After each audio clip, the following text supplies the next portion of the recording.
Soyez prêts à obéir, exécutez sans question tout ce que le Seigneur vous annonce, tout ce qu'il vous dit. Avez-vous obéi à son premier appel? Si quelqu'un entend ma voix et ouvre la porte, j'entrerai chez lui. Apocalypse 3:20. Assurez-vous que le Seigneur Jésus vivant est venu en vous. Un mort ne peut pas entendre la voix de Dieu. Si vous n'êtes pas né de nouveau, vous êtes spirituellement mort. Si Dieu ne vous a pas pardonné tous vos péchés, vous êtes spirituellement sourd, muet et aveugle. Nous vous demandons avec instance de recevoir d'abord le Seigneur Jésus-Christ comme votre sauveur, vivant et comme votre ami. Ensuite, par la foi, dites jour après jour, Seigneur, parle-moi, conduis-moi, aide-moi tous les jours. Seigneur, je veux vivre pour toi. Je ne puis être employé par toi, à moins que tu me parles. Tu peux m'envoyer ou me maintenir où tu voudras, mais je veux être simplement dans ta volonté. Oh, donne-moi, Seigneur, le privilège de partager ta joie avec quelqu'un d'autre. Alors, en écoutant, vous entendrez sa voix glorieuse et en obéissant, vous serez rempli de son indicible joie et vous aurez le privilège d'être guidé par lui dans tous les détails de la vie. Il nous faut donc obéir et être conscient de la présence divine dans notre vie, être conscient de celui qui a le droit de nous guider, de nous aider. Par son esprit, Christ, Seigneur Jésus, veut nous parler.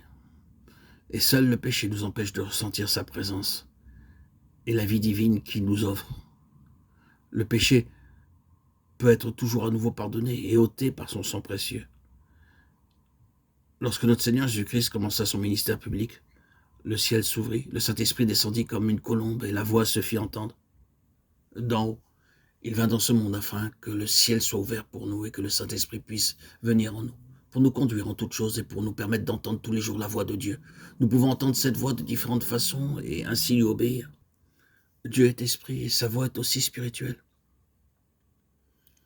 Vous ne pouvez donc pas sentir l'Esprit de Dieu avec les organes du toucher. Nous le sentons, nous le voyons et nous l'entendons dans notre esprit. C'est une voix spirituelle et bien qu'en certaines occasions la voix de Dieu puisse être entendue par nos oreilles physiques, ces occasions sont rares. Cependant, notre esprit peut clairement enregistrer tous les jours la voix de Dieu, mais pour cela nous devons être assurés que notre esprit est purifié. Heureux ceux qui ont le cœur pur car ils verront Dieu, Matthieu 5:8. Mais Pierre dit, mon Seigneur, car je n'ai jamais rien mangé de souillé ni d'impur, Actes 10:14. La sanctification sans laquelle personne ne verra le Seigneur, Hébreux 12:14. Le Seigneur ne propose pas un programme étendu pour commencer à l'entendre. Dieu dit à Philippe, lève-toi et va à Gaza, et tandis qu'il obéissait, il en trouva lui-même le motif.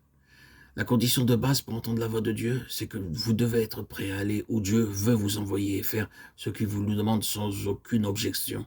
L'obéissance est le socle de toute démarche pour entendre la voix de Dieu. Vous remarquez bien souvent que vos pensées se mettent au travers du chemin. Vous mettez alors à questionner Dieu et à discuter avec lui. Dans ce cas, il vous faudra davantage de temps pour entendre sa voix. Par contre, si votre oreille est sensible et réceptive, vous entendrez sa voix avec